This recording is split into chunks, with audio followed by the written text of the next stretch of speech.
বঙ্কিমচন্দ্র চট্টোপাধ্যায় রচিত বন্দে মাতরম সঙ্গীতের সার্ধশতবর্ষ পূর্তি হচ্ছে বৃহস্পতিবার ৭ নভেম্বর। এই উপলক্ষে রাজধানীর উচ্চন্ত প্রসাদের সামনে এক অনুষ্ঠানের আয়োজন করেছে প্রদেশ বিজেপি। এই অনুষ্ঠানে রাজ্যের ১৫০ জন সঙ্গীত শিল্পীর কণ্ঠে উচ্চারিত হবে এই সঙ্গীত। অনুষ্ঠানে থাকবে আলোচনাও। সাংবাদিক সম্মেলনে জানালেন প্রদেশ বিজেপির সহসভানেত্রী পাপিয়া দত্ত।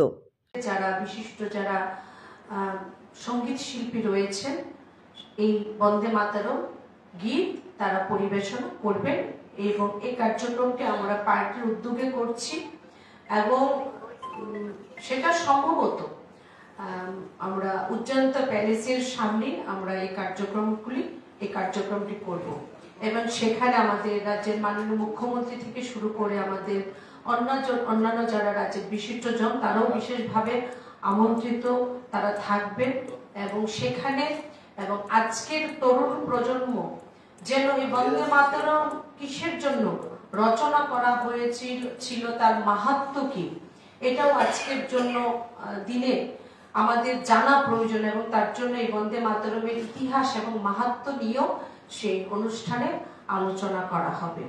এবং কারণ এই বন্দে মাতরমই এরকম একটি মন্ত্র, যে মন্ত্র বলা যায় যে আমরা দুর্বল হয়ে পড়া ভারতের মধ্যে নতুন প্রাণের সঞ্চার সেটা করেছিল পরাধীন ভারতবর্ষে। তাই আজকের প্রজন্ম বা আমরা যেন সবাই জানতে পারি, তার জন্য সেই আলোচনাও থাকবে এবং ১৫০ জন সঙ্গীত